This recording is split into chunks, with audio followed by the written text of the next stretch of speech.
Hello class, this is Mrs. Albritton of Albritton's Math Class, AMC. So this video we're going to look at the Quadratics Revisited study guide. This is our Unit 1 test that's coming up next week. Take a look at number 1.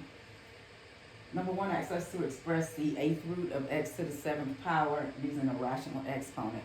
When they ask for a rational exponent, that means we need a base and we need a fraction as our exponent. So for this particular problem, notice that we've got an index of 8, and we have a radicand of x, and the exponent is 7.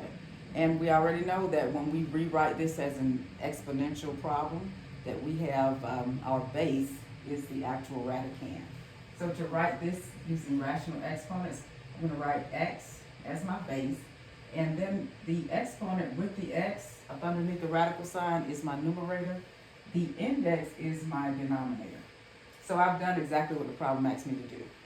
I wrote it using a rational exponent. This says x to the 7/8 power. So that's a power. It's not x times 7/8. This is an exponent. Number 2, simplify the expression 16x to the 10th, y to the 6th, to the 1/3. So here we've got a couple of powers inside the parentheses and one outside. But look at the directions. They want us to express it in radical form. So we are actually going to write it so that it looks like this. Now we know that when we've got some expression and we've got our rational exponent, the numerator is going to be our index. So in rational form, first I need my radical sign. My index will be a cube root, and then I'll have this expression to the first power, because the numerator of that rational exponent becomes the power with the radicand. And then all of this expression is the radicand. So it's 16x to the 10th, y to the 6th power. And all of this to the first power. Of course, I don't have to, when you have something to the first power, you don't have to write the 1. So I don't have to write the 1 here. And I've done what it asks us to do. Now, we could do some simplifying with this, but that's not what the instructions ask you to do. So you want to follow the instructions and do just the radical form of this exponent. And we've done that. Okay, problem number 3. Express the 4th root of 6x to the 18th power using rational exponents. This is just like number 1, where we're going to actually have our base and our exponent. So we're writing a rational exponent. Well, what we do is we'll take that radicand of 6x, and that's our base for our exponent, and the actual power itself is the 18 over the index of 4.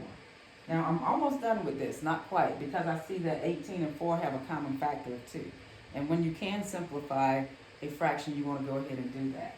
So this final answer will be 6x to the 9 over 2 power, because they have a 2 in common. Okay, let's look at number 4 and 5. Number 4, express using rational exponents. So again, just like number 1 and 3, we want to rewrite this with rational exponents. So, of course, for this problem, I've got the cube root of 125, x to the 6th power, y to the 4th power. What I'm going to do here is I'm going to go ahead and let me separate these. And the reason I want to do that is because I noticed that the cube root of 125 has a whole number answer. So this is what I'm going to do. I'm going to make this the cube root of just the number. And then I'm going to split it into the cube root of x to the 6th and the cube root of y to the 4th. So what I've done is I've just separated this, and this, and gave them their own radical, their own cube root radical. So when I work them out separately, the cube root of 125 is 5. Why? Because 5 times 5 times 5 is 125. Cube root means some number times itself again. 5 times 5 is 25, and 25 times 5 gives me 125. So this is how I get 5 for this. The cube root of x to the 6th. Remember, the way you would write this is your radicand becomes your base to the 6th power, and your index is your denominator. This can be simplified, so I'll simplify that later. Let's go ahead and get this one. Same thing. Your radicand, your y to the 4th power over the index of 3. And I'm almost done, but I see that I can simplify 6 over 3. And that gives me 2. So my final answer will be 5x squared, because 6 divided by 3 is 2. And then y to the 4/3 power. On number 5, for which value of x is the 5th root of x to the 12th times the 5th root of x to the y power equal to x to the 19 over 5 power. All right, so we need to remember some things about our exponential rules. Notice that when I have these two expressions here, we've got same basis here. But let me show you what I'm talking about. I'm going to go ahead and rewrite these as exponents so you can see it clearly. I'm going to rewrite this. This will be x to the 12th power times x to the y over 5 power. And we're looking at this being equal to x to the 19 over 5 power. So again, the question is, what should this value be in order for this to equal that, for this to be a true statement?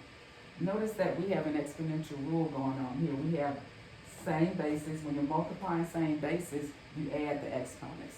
What that means is I can do x to the, this becomes x to the 12th plus y over 5. And we want to find out what value of y will make this equal to x to the 19 over 5. Well, notice that they've got the same denominator. When you add fractions, the denominators have to stay the same. So this actually is okay, because this is a fifth, this is a fifth, and that's a fifth. But here I've got 12. So when I add my numerators, I get 12 plus y equals 19. Well, what does y have to be in order for 12 plus that to be 19? It has to be 7, because 12 plus 7 equals 19. So in this case, y has to equal